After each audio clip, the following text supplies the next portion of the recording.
Takagi-san was probably my most anticipated show of the winter season since its source material was so widely beloved and hyped up, and I can comfortably say that I enjoyed the anime adaptation. It efficiently adapted the manga into a TV series, and that's a hell of a lot more than a lot of other anime do. However, that's pretty much all we got out of this anime, an efficiently adapted version of the manga. And while I am grateful for that, I can't help but feel that there were a lot of missed opportunities left on the table. Like some ideas hadn't been fully explored in a way that only a visual audio medium could. This line of thinking gains even more credence when we compare Takagi-san to another comedy series from the same season, Pop Team Epic, a series that I only knew about through reaction pics before the anime aired, but once the adaptation began, it was clear that this would be a hugely ambitious project. Is it fair to compare two shows with such radically different approaches to comedy?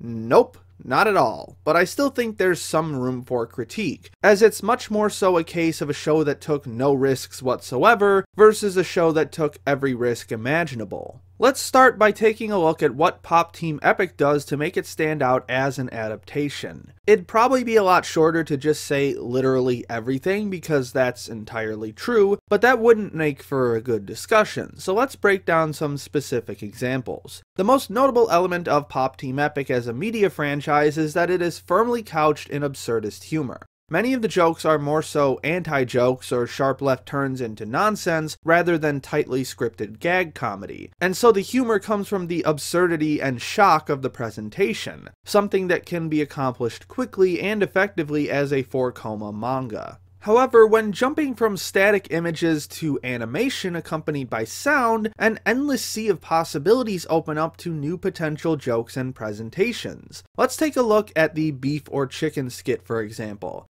This overly detailed fist, a trademark of Kamikaze Doga as seen in the JoJo OPs they've done in the past, is not present in the original manga. There it's just a regular fist, but this extreme level of detail adds a new dimension of absurdity to the scene, as do the contrasting sets of lighting and sound design between Popuko and Pipimi. The anime original content also plays with the absurdity of the series rather nicely. Both the first and final episodes make reference to the fact that Pop Team Epic is an actual anime series that is being made, effortlessly incorporating meta-humor and amplifying the absurdity of the story that's being told. And that's the key factor here, amplification. All of the things that are added to the Pop Team anime that weren't in the manga play to the core strengths of the series overall. Endless barrages of pop culture and anime references, deliberately going against traditional comedic timing and payoff, breaking away from the traditional animation format entirely to experiment with stop motion, glass painting, and live action. All of this works to brilliant effect to create one of the most unique and hilarious anime experiences of the entire year. Now that we know how to properly add to a story to create a standout adaptation, let's jump back to Takagi-san to see what could have been done better, and take these thoughts with several grains of salt. These are not "this will automatically make the show better" suggestions because they involve fundamentally altering how the anime was produced, and literally anything could go wrong at that point, but it's still fun to theorize. What's most shocking to me about the Takagi-san anime is how neatly compartmentalized each manga chapter is adapted. Each episode contains 3 to 6 different stories that equate to a perfect or near perfect one-to-one adaptation of their manga counterparts. And in one sense, it is quite admirable that they are trying to be so faithful to the source material, but just being faithful isn't going to get you anywhere. Having this highly episodic narrative is fine in a manga where one chapter equates to one story being told at a time, but when you cram upwards of 6 scenarios into a single episode, it can get pretty monotonous rather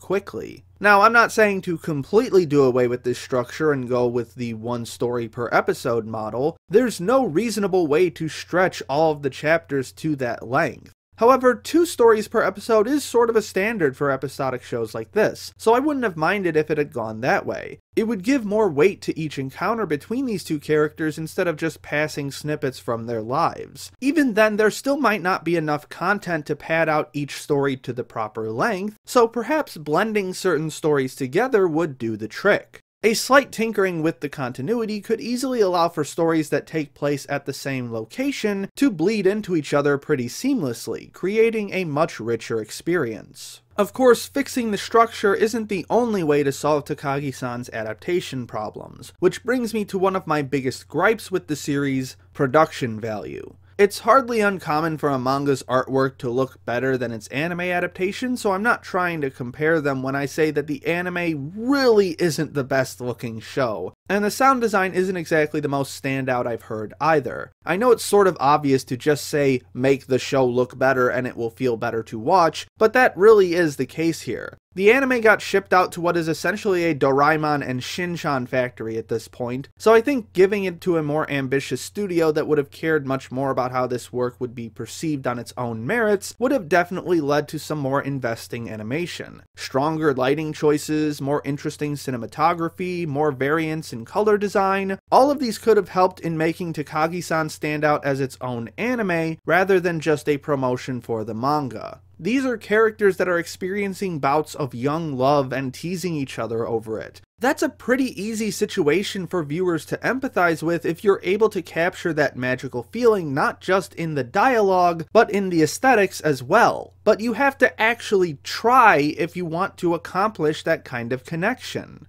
In the end, it really does come down to one production took risks and the other didn't, and it paid off exactly as you'd expect. But it's in the specifics that we can really figure out what goes into an adaptation to make it more than its source material. And the fact that only one of these has been confirmed for a second season seems to further enforce my point that taking risks can pay off in the end. So here's hoping that Pop Team Season 2 is just as insane and inviting as the first.